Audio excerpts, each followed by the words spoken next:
महाराष्ट्रातील ताज्या घडामोडी पाहण्यासाठी आजच आपल्या न्यूज 15 मराठी या चॅनलला यूट्यूबवर सबस्क्राईब करा.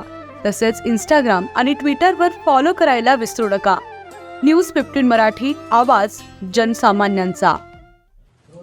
आपल्या सगळ्या पत्रकार बांधवांचं मी या पत्रकार परिषदेच्या निमित्तानं मनापासून स्वागत त्या ठिकाणी करतो.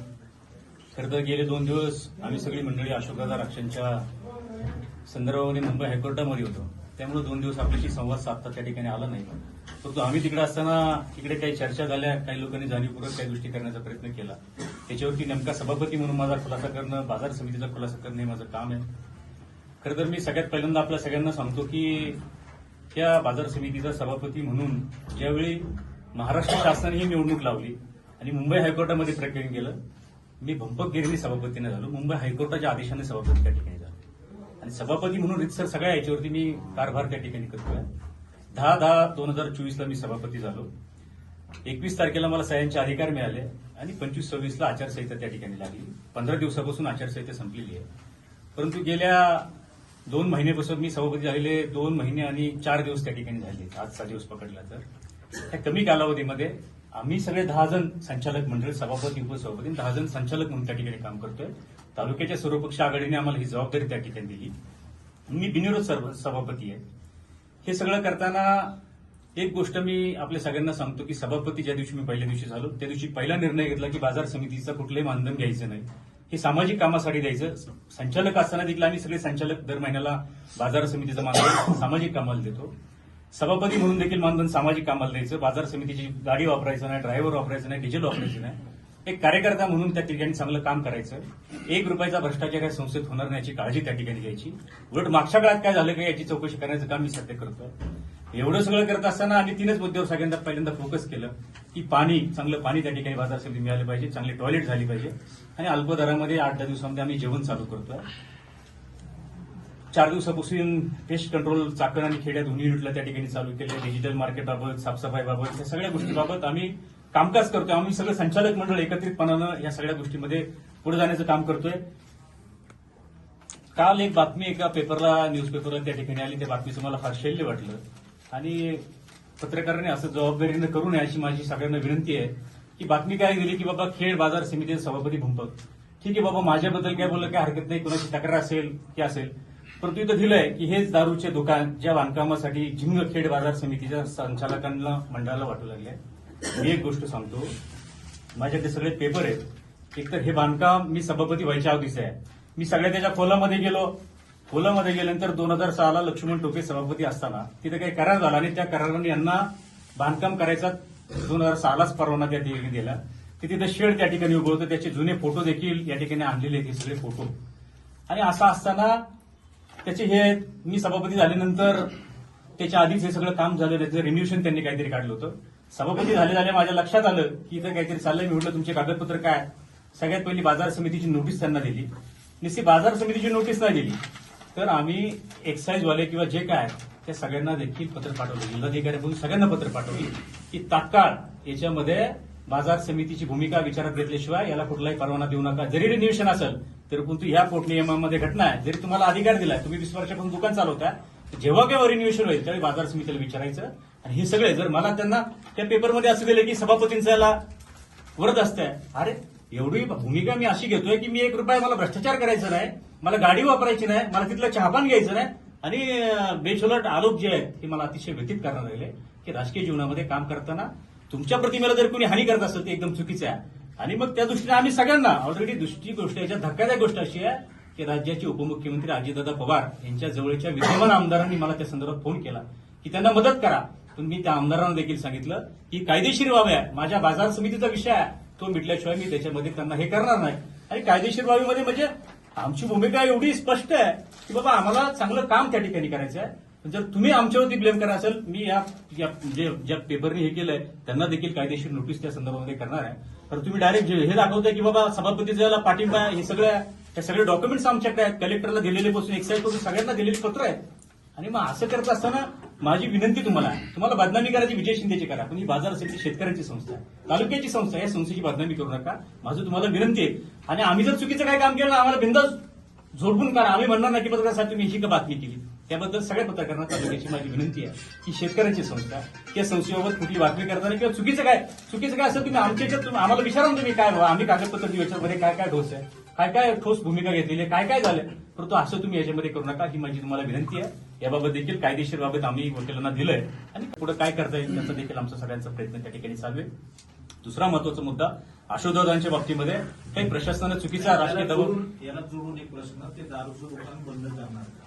हो कायदेशीर त्याला जी काय तरतूद आहे. आता मुळामध्ये एक गोष्ट अशी आहे की 2006ला जे सभापती होते त्यांनी ते बांधकाम करायला परवानगी दिली होती. आता त्यांनी फक्त रिन्युएशन वरच केलंय ते पण मी सभापती व्हायच्या आधी. आता कायदेशीर त्याच्यामध्ये काय त्यासाठी आम्ही बाजार समितीचं म्हणणं ऐकल्याशिवाय एक्साईज पासून सगळ्यांना हे 6 तारखेलाच पत्र मी दिलंय. एक्साईज पासून सगळ्यांना दिलं 6/11ला एक्साईज पासून सगळ्यांना पत्र दिलं की याच्याबाबत कायदेशीर हे जे काय ते आम्हाला कळलं ना बाजार समितीला विचारात घेण्याशिवाय काही करू नका. ही भूमिका आमची आहे आणि आम्हाला ते स्पष्ट म्हणताय की बाबा सभापतींच्या आशीर्वाद चालले. अरे लोकांच्या मध्ये काय प्रतिमा हा माणूस बोलतोय म्हणतो बाजार समितीची गाडी वापरणार नाही आणि एका बाजूला सभापतींचा आश्रय. मी मनसर बाजार समितीला भेटायला गेलो त्या लोकांनी कौतुक केलं आम्ही सगळा स्टाफ घेऊन गेलो आमचे संचालक घेऊन गेलो ते म्हणजे अरे ऍक्टिव्ह सभापती आहे सगळी लोक घेऊन आले प्रशासन घेऊन आलाय तिथलं काय मनसरचं पॅटर्न आहे आम्हाला इकडे राबवायचं. तिथल्या उपसभापतीचा मला फोन आला शिंदे साहेब तुमची बातमी वाचली आणि तुम्ही दारूच्या दुकानाला पाठिंबा देता याचा आमच्या सगळ्या धक्कादायक बसला. तालुक्याच्या जनतेला कळेल परंतु बाहेरच्या लोकांना काय करणार. अशा जर चुकीच्या बातम्या यायला लागल्या तर चांगलं काम कशासाठी करायचं.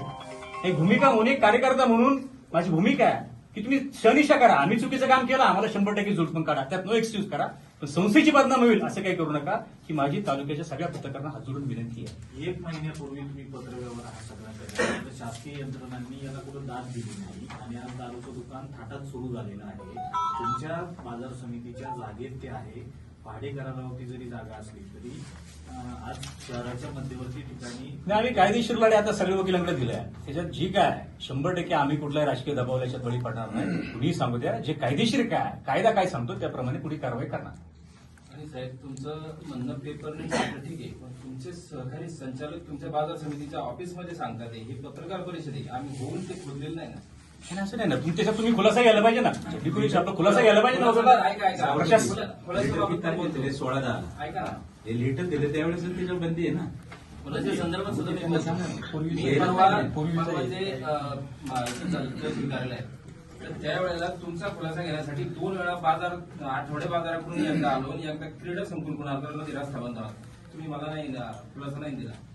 नाही असं नाही तो हा विषय तेव्हा नव्हता. अहो, त्याच्या आधी पण मी 2.5 तास बसलोय बाजार नाही, समितीत. असं नाही एक खुलासा पाहिजे होता. नाही, असं नाही परंतु ही बातमी करताना कमीत कमी बाबा तुम्ही दादा, मला नाही दिलं प्रशासनामध्ये बाबा काय याच्यातलं वास्तव काय याच्यात तुमच्याकडे पुरावे काय आहे? हे तुम्ही सांगायला पाहिजे ना. माझी बदनामी नका करू पण बाजार समितीची बदनामी याच्यामध्ये संचालक आहे ना, आम्ही शेतकरी आम्ही आज वेगळं राहतो. तर माझं काय म्हणणं आहे कोणाला प्रत्येकाला लोकशाहीमध्ये अधिकार आहे. आम्ही पण मागच्या काळात संचालक म्हणून काम केलंय.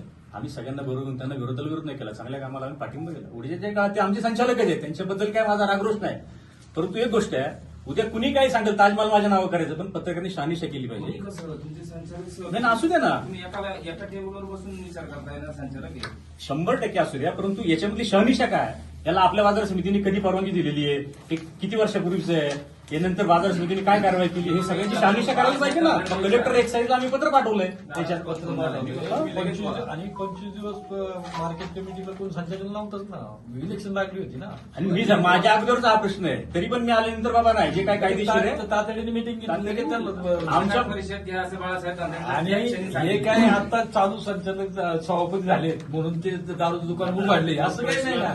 हे 20-25 वर्षापासून ते दारूचं दुकान कोण पण झालाय नेमकं ह्याच काळात का लगेच असा एक छोटा प्रश्न. 100% नाही उलट आमचं तेच म्हणणं एका आहे. पाठीमागे एक दोन ते काय आत्ताच नवीन सभापती झाले ते वाईन शॉपचं दुकान उघडले हे 25 वर्षापासून हे आम्हालाही पाहिजे. माहिती आहे, आम्ही त्याच एरियातले ते परवाच्या पत्रकार परिषदेला उत्तर देण्यासाठीच आज आपण बसलोय. लगेच करा म्हणून ते 2 दिवस लेट झालं 2 दिवस आम्ही फक्त माझी विनंती राहील मात्र बाबा या आता उत्तर द्यायलाच बसलो. शहानिशा करताना कारण पेपरने काय केलं तुम्हाला तुम्ही बोलायचं आणि मग समजा संचालक नसतं तर मग बुद्धच रेकॉर्डच घेतात. नाही नाही तसं नाही. तुम्ही शहानिशा केली काय पाहिजे. सांगेल ते नाही चुकीचं आहे. कोणी बी कसं ते 3 संचालक होते. कायदेशीर कारवाई करणार का त्या 3 संचालकावर करणार का तुम्ही पत्रकार कारवाई ही चुकीची माहिती दिली म्हणून त्याच्यावर कशी काय त्यांना अधिकार दिला लोकांनी निवडून दिला.